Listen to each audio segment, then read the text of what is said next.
Good morning, everyone. This is Anil Lamba here. Hope you are fine at your place, right?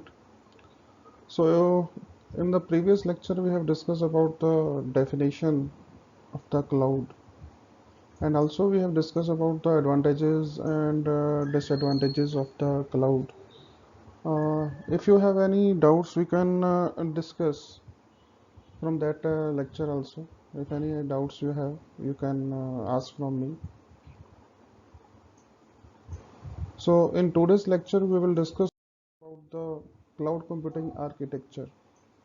Cloud computing architecture means how that cloud computing made of, or we can say make of. What are the things required for the cloud computing? That is the meaning of the architecture. Either it is a hardware requirement, either it is a software requirement, either it is the database servers or any type of servers we require. So that comes under the architecture. So we will discuss today about the cloud computing architecture, right? So in the diagram on the screen, it shows the architecture. This architecture divided into the two parts. One is the front end, one is the back end, right? From its name it is clear. Front end means where the user resides, where the user can send its request for either of the any of the software, either of any of the platform, either of any of the infrastructure. So as we can see on the top of the diagram, we have the client infrastructure that is at the front end, and below we have the backend that forms the application service runtime cloud storage infrastructure management of the things and all. So we will discuss all these parts of the architecture in some more details in the next few slides, right?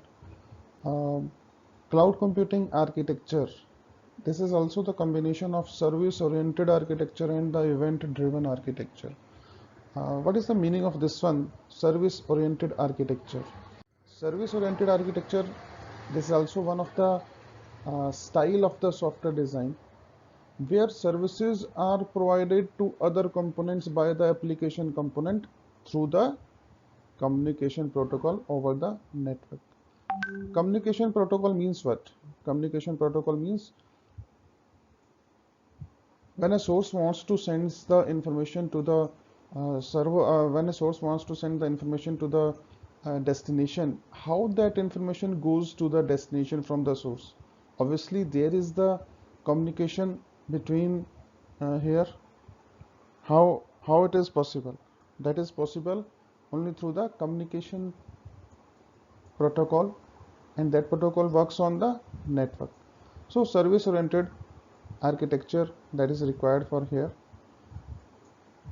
Its principles are independent of vendors and the other technologies. Means this is independent of the vendor, not specific to a specific vendor. We will discuss this service-oriented architecture in more detail in the next few lectures. Next, we have the event-driven architecture. Event-driven architecture means this is also again the software architecture.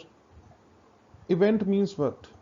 Here in cloud computing or any other, event means when the state changes, when the for a particular moment, for example, uh, if we are discussing about in the software, if we're discussing about in the car agency, the car state changes from showroom to sold. That means if a car sold, then that means it's changed from showroom to the sold state. Firstly, it is present in the showroom, then its state is there. When it is sold, it changes to the sold state. So we this state have to be communicated to the related to the related components also that that this event occurs. So event-driven architecture is a software architecture paradigm promoting the production, detection, consumption of, and reaction of events. Right? As I have discussed, an event is what? A state change. When a state changes, that is called the event. We will discuss in some more detail in the next few lectures. Right? We come to the main diagram that includes the two parts mainly, front end and the back end. Front end means what? Where a user resides, where a user send a request, that is the front end. So front end is used by the client, it's okay. It contains client side interfaces and applications that are required to access the cloud computing platforms. If I am the user, what I require? I require the different explorers to access the cloud computing platforms. For example, Chrome, for example, Firefox, for example, Internet Explorer. I require the different web servers for that one. And also on what different devices I have to use these web servers: tablet, laptop, mobile devices, and the desktops. So these are the things we require at the front end, where the user resides, and how that user access the cloud computing platforms, either through the web servers, and those web servers have to be installed on the mobile devices, tablets, etc. So that is at the front end. What is the back end? Back end means it is used by the service provider. Service provider means either you are accessing the different services from the Google, either you are accessing the services from the Amazon web server. So that is the web backend that we are discussing about the backend. It manages all the resources. Here resources are what? Data storage, security mechanism, virtual machine, deploying models, servers, traffic control mechanism, and all. So this is the duty of the backend system, to manage all the things, right? Then we will discuss all these things in more detail. What are the different components of the cloud computing architecture? Client infrastructure, as we have discussed, client means a user. What a user requires? A user requires a graphical user interface so that it can simply deal with the web browser. So that is the client infrastructure. Then we have the application. Application means when a client send a request for a particular software or the platform,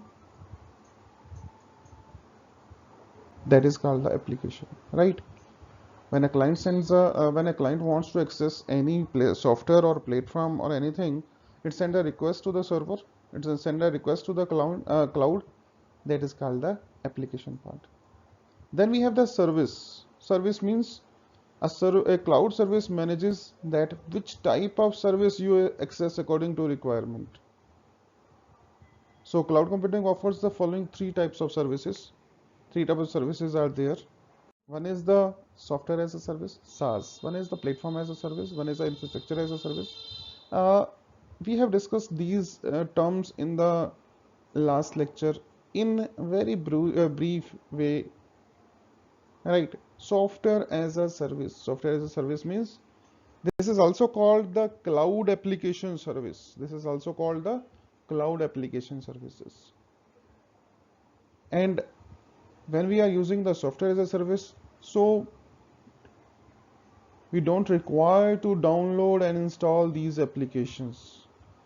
We just send a request to the web browser and those applications directly run through the web browsers. For example, we have the Dropbox. For example, we have the Cisco WebEx that is used for the video conferencing. For example, we have the HubSpot, Google App, Salesforce, Dropbox, and all. These are the different examples of the software as a service. So it is, whether it is clear, don't require to download and install these applications, right? Next we have the platform as a service. From its name it is clear. Platform, we have to install the platform. It is also called the cloud platform services. It is similar to SaaS, but the difference is that whenever I want to make my own software, I require the platform, right? In the previous software as a service, you have to just you are using the software, not making the software. But here in platform as a service, if I want to make the software, I require the platform. So we have to use this service. The examples are Windows Azure, Magneto, OpenShift, etc. Then next we have the infrastructure as a service. From its name, it is clear that we require the whole infrastructure. We require the middleware, we require the managing of data, we require the runtime environments, we require everything. So that comes under the infrastructure as a service. And the examples are Amazon Web Server, Google Compute Engine, Cisco Metapod. These are the different examples of the infrastructure as a service, right? Then we have the runtime cloud. Runtime cloud means it provides the execution and runtime environment to the virtual machines.